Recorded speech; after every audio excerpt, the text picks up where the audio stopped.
Welcome to my page, Learn Chess with Coach Dami. So I am Coach Dami, the lead chess instructor at Gen Chess Educational Services, and I've been teaching chess for a very long time. So today we are going to look at this topic.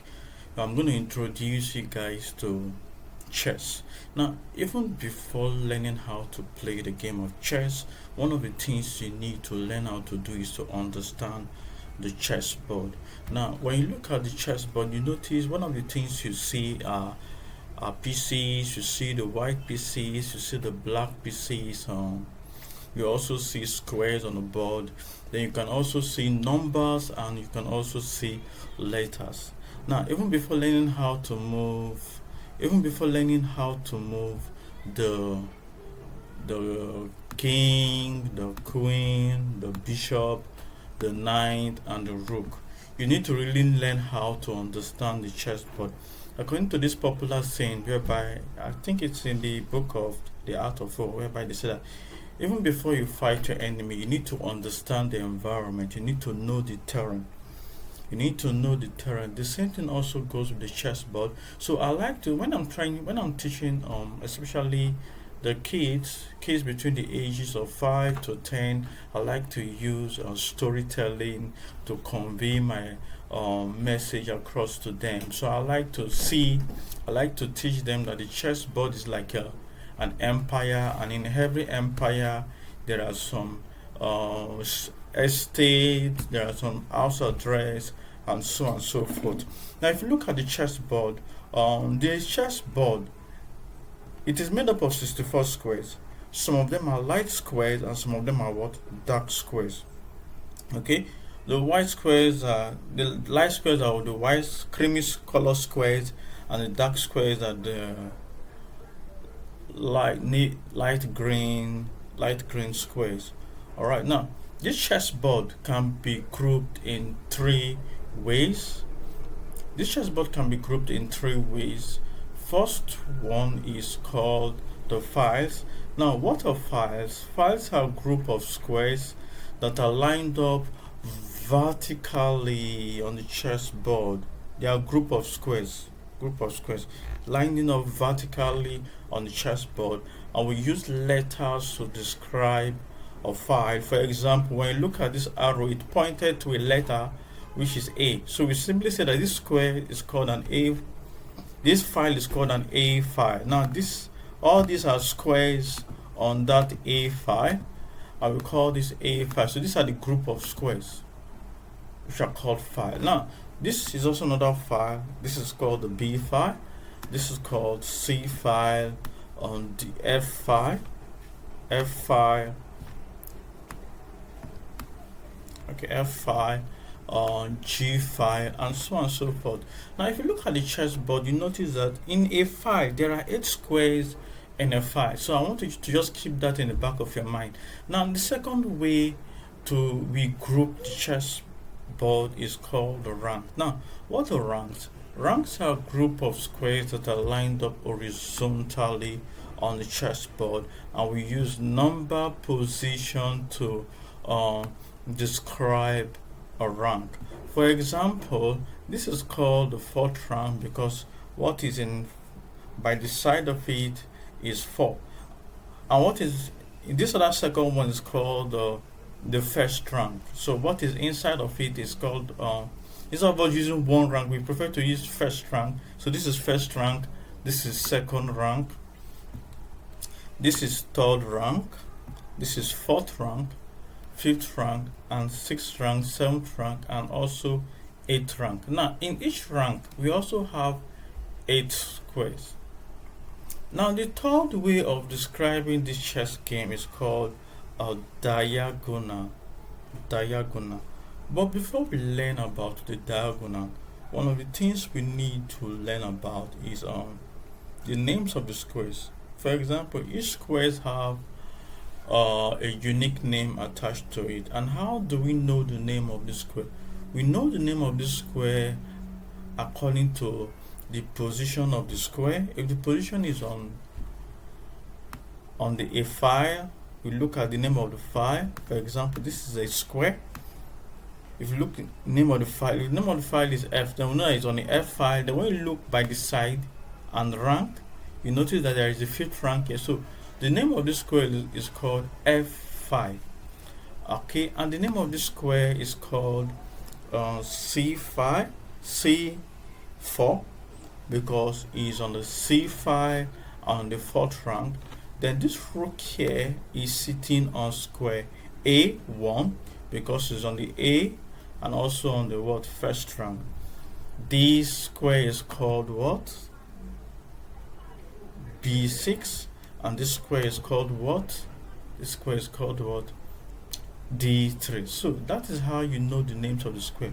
So if you really want to identify the name of the squares, you just come to this place, look at the square, look at the letter, then we look at what number. So when we are describing the squares, we usually start with letter, and then we now look across and see what a number. This takes us to the third way of describing grouping the chessboard. The third one is called diagonals. Now, what are diagonals? Diagonals are a group of squares that are similar in its color. This is a diagonal. This is a diagonal. This is also another diagonal. Then this is also another diagonal. One of the things you notice is they have the same color of squares. Now, just like files have names, ranks have names, diagonal also have names. So when you hear the word try to control A4, E8 diagonal, you know exactly where to look at, because in the chessboard, one of the things for you to be a good chess player, you need to learn how to control squares, control diagonals, and control files. And we use PCs to do this. Now, how do we know the name of a diagonal? For example, this diagonal that started, if this diagonal starts from A4 and stretched up to this square E8, we simply call the name of this diagonal A4 E8 diagonal, because it started from A4 and ended in what? E8. Now let me go to another diagonal. So let's say, for example, we have another diagonal that starts from this square, follow the same color of square, and ended in this place. So we know that this name of this diagonal, because it started here and ends here, we simply call the name of this diagonal G1 A7 diagonal. Now this long diagonal here is called A1 H8 diagonal. Is a dark square diagonal, and this other diagonal that is here is called what?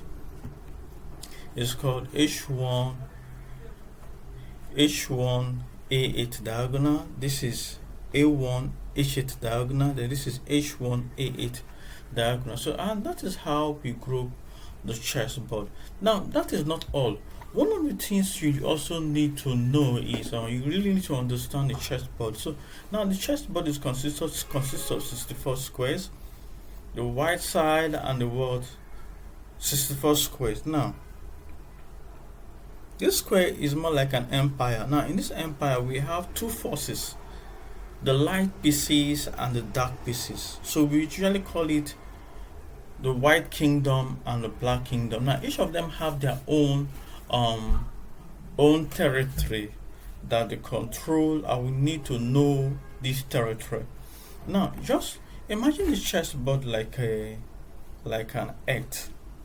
Now in an earth, imagine an imaginary line dividing this chessboard into two, which happens to be along this rank, along the fifth rank, and the what, and the fourth rank. So this center here is called the what? An imaginary line. Okay, now if we divide this into two, we know that white territory start from the fourth rank all the way to the first rank. Then the black territory start from the fifth rank all the way to the eighth rank. Now each of these territory have 32 squares. White has 32 squares and black has what? 32 32 what? 32 squares. And that is how we understand the chessboard. Now that is not all. There are also the chessboard can also be divided into 4 quarters. And these 4 quarters, we have the white king side quarter, which will start from h4 to e4 to e1 to h1 to back to a1. And in this quarter, there are about 16 squares. Each quarter has 16 squares. So the white king quarter has 16 square. The black king quarter, they start from e5 to e8 to h8 to h5 all the way back to e5 is called the black king quarter. Now you probably have an idea of what the white queen quarter is and where the black queen quarter is. And in each of this quarter, each quarter has 16 squares. So this is the queen side quarter, the white queen side quarter. This is the black queen side quarter. This is the black queen side quarter, and so forth. Now, one of the things about the game of chess, just imagine that we have two enemies facing each other. Now, both of them are in two different camps, the white camp and the black camp. Now, if you look at the chessboard, though it looks flat, but let's look at it as a land. And in this land, we have there is a big mountain. There is a big mountain that separates the black kingdom and the white kingdom. So the white kingdom, the white territory does not know what is going on this black territory, and the black territory does not know what is going on the white territory.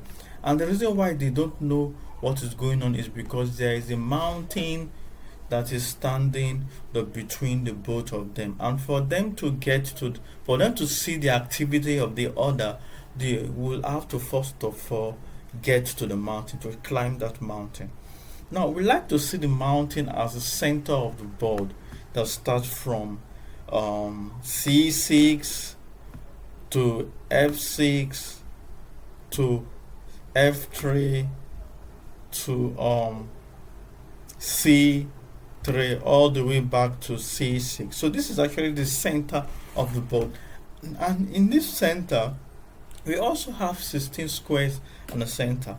But the most important squares in the center is these 4 squares. These are the most important squares in the center. Now this is a secret. For you to win a chess game, you must always make sure you're controlling these 4 squares. They call it the most important squares on the center. And what are the names of these 4 squares? We have the e4, we have the e5, we have the d4, and we have the what? And we have the d5. And so that is it. So for you to learn every chess game, one of the things you need to do is you need to understand the chessboard.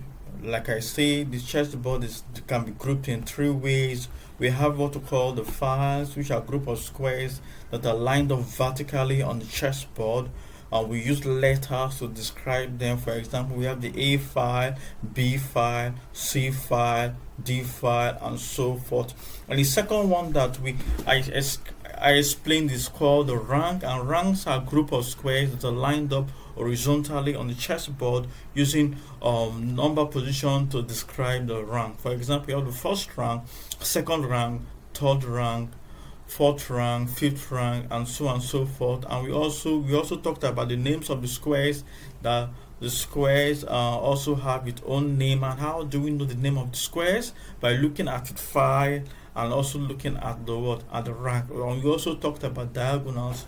The diagonals are a group of squares that are similar in color and they are lined up in such a way that one corner of the square is placed with another corner of the squares, and so forth. Now, it's important for you to know this so that when you're trying to explain the game of chess to somebody, you will know exactly how to explain this, because chess is a language of itself. And for you to learn the chess language, you need to understand this simple terminology: the file, the rank, name of the squares, and so forth. So I think that is it for now. In our next class, I'll be in our next lesson, I will be teaching you guys on how to move all the pieces on the board. So see you guys next week. Thank you.